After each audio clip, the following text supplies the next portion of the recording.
Okay,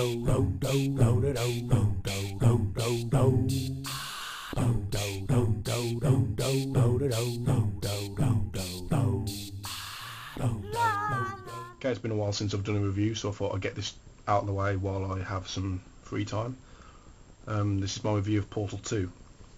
When I played the first Portal, I was instantly hooked. I thought it was amazing. So when I heard that they were making a Portal 2, I was excited about it from the start. I was just thinking, this game is going to be absolutely brilliant. I cannot wait to play it. And then I thought, yeah, it will probably be good, but will it beat the first Portal? Because even though the first Portal was just basically a little side game on a disc that was mainly dedicated to Half-Life 2, it was still pretty epic and was in fact better than Half-Life 2. It was the best game on that disc. Because it was just a little extra on the disc, that meant it wasn't really that long and it lacked a proper storyline, but that didn't really seem to matter. In fact, if anything, the lack of storyline only helped it because you concentrated more on the actual gameplay, and the gameplay for it was, well, it was brilliant. I'm not saying that there wasn't a story to the first game. There was, but it was just a simple story really that was only there just so that the game had a reason to exist, which was fine by me. With the brilliance and popularity of the first game, a sequel was pretty much inevitable, and when it was announced that they were finally making a sequel, all I could think about was, will it be better than the first Portal? Which, in hindsight, was a bit of a stupid question, really, because the first game was just a little extra, and this is a full title. I can honestly say straight off that Portal 2 is miles better than the first Portal. The gameplay, as perfect as it seemed in the first Portal, has actually been improved, as hard as that is to believe. It actually puts the first Portal to shame. It does this by adding the addition of lasers, light tunnels, excursion funnels, and 3 different types of gel that I'll get into in a moment. These additions make the game a lot more than just firing portals to get around. It makes it require a lot more thought. The lasers are kind of self-explanatory. They're just beams of light. They will burn you if you touch them, and you have to try and direct them into holes on the wall to open up the path forward. They basically serve as what the energy balls did in the first game.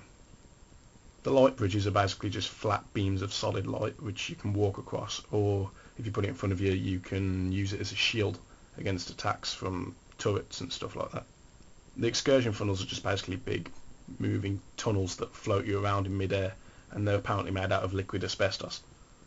Light bridges and excursion funnels can both be passed through portals, which allows you to reach areas which would otherwise be inaccessible, which adds a whole new depth to the gameplay. Now onto the gels.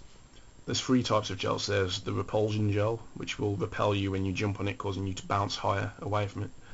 There's the propulsion gel, which will make you run faster when you run across it. And there's the conversion gel, I think it's called. Just check that. Yeah, it's called the conversion gel. And basically any surface that covers can have a portal shot at it. There was also originally going to be a 4th kind of gel, which would allow you to stick to walls and walk across it. But the disorientation this caused was giving people nausea, so they decided not to do it. It would have been interesting to see how this gel would have worked, but obviously for health and safety reasons it was probably best that they kept it out. The addition of these gels make the game a lot more difficult because it requires a lot more forethought to complete each of the puzzles.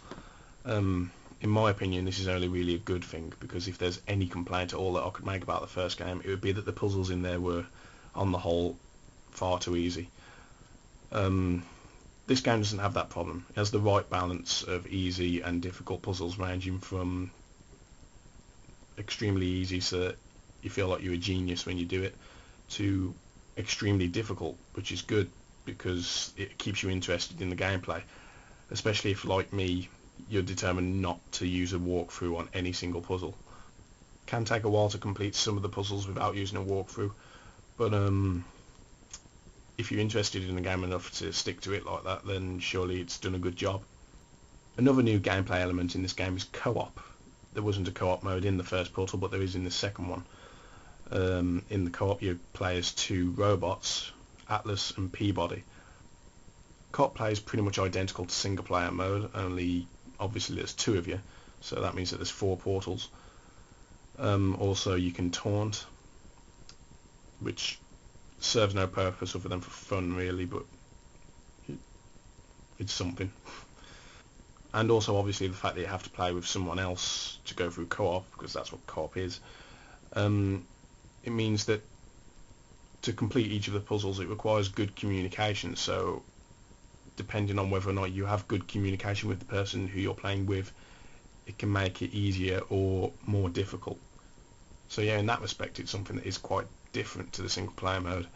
Even though this is a much shorter mode, it still feels important because it counts towards the actual storyline. It's set after the events of the single player mode. That's right, there's actually a storyline involved in this game.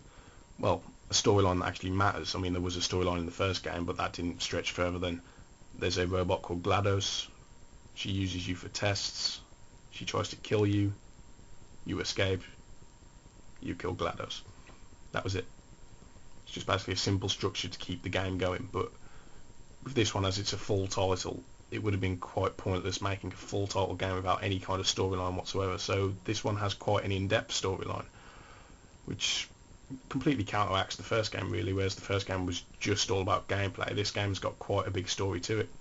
Before this game came out, I knew there was obviously going to be a story to it just because it was a full title game, and I thought the good thing about the first Portal was that it was just all about the gameplay, the usage of the portal gun and how that works in the gameplay mechanics and the physics involved in that. And I thought if anything could ruin the second game, it would be the fact that it's going to be concentrating more on story.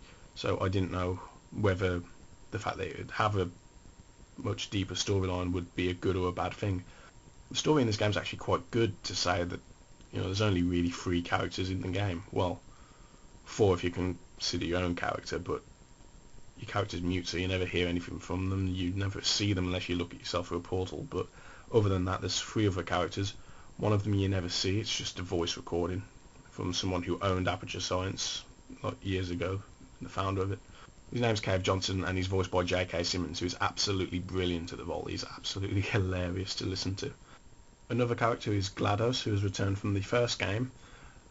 Also, Ellen McLean, the person who did the voice of GLaDOS in the first game, has also returned to do the voice of GLaDOS in this game. Nobody could do a better job, really. Ellen McLean is GLaDOS, let's face it, and to get anyone else to do it would just be wrong. The final character is by far my most favourite character in the entire game. He's called Wheatley. He's a personality core who's trying to help you to escape the Aperture Science facility. He's voiced by Stephen Merchant, who does the voice perfectly. He absolutely fits the role to perfection. He's just hilarious and really lovable. He also keeps you interested in the game. The first Portal was quite short, so it didn't matter. It was just you shooting portals, occasionally getting a voiceover from GLaDOS. But this is a full title. It's quite a long game, and to just have you shooting portals at walls would be quite boring. So the voiceover from Stephen Merchant, it really helps to entertain you as you're playing through this game. All the characters in the game really are quite entertaining, but whenever you're in a bit with Wheatley, you never want him to leave, and when he does eventually leave, you just can't wait for him to come back. He's that hilarious and that entertaining. He's just by far the most brilliant character in the game. Also, Wheatley plays a vital role in the main storyline. I won't ruin the storyline for anyone who hasn't played the game, but I think it is a really good story, to be fair. And Wheatley's role in it, I don't know whether you'd see it coming or not. I didn't guess what was going to happen with him at first, but then as the game reached the revealing moment, I pretty much worked out what was going to happen. I don't know how easy it is to work out. I worked it out, but I'm not going to ruin it for anyone who's watching the video. So if you want to know the story, just read about it online, check out some playthroughs on YouTube or something. There's loads on there. Or just play the game. The graphics for the first Portal were nothing to complain about at the time, especially when you consider it wasn't even a full title. But the graphics for Portal 2 look really, really nice. It's got a very polished look to it, and at times it is pretty hard to believe that it's just a game. In terms of replay value, I don't think this is the sort of game that you'll want to keep restarting every time that you complete it. Maybe you will at first to get all the trophies or achievements, depending on which console you're on. But once you've got all them, there's really no reason to keep restarting the game, because once you know how to do all the puzzles, it gets quite tedious. I completed it I completed it once. I don't know how long it took me, and then on the day that I finished off sometime in the morning, and then I started a new game so that I could get the last of the trophies that I missed, and I ended up completing it again in one day. It really does just get that easy because you know how to do all the puzzles. If you left a long enough gap between playthroughs, then you might have forgotten how to do some of the puzzles, and yeah, you might want to go back to it then, because it is quite an entertaining game, especially with the voiceovers in it. In particular, Stephen Merchant, I think is bloody brilliant in this game. Overall, I love this game. The graphics are nice, the gameplay is awesome, and the story is really well written. The voice acting is brilliant and entertaining, especially from Stephen Merchant. There's not really anything negative I can say about the game. I'm quite happy to give it 5 stars. So that's my official rating for this game, and I hope you enjoyed the review.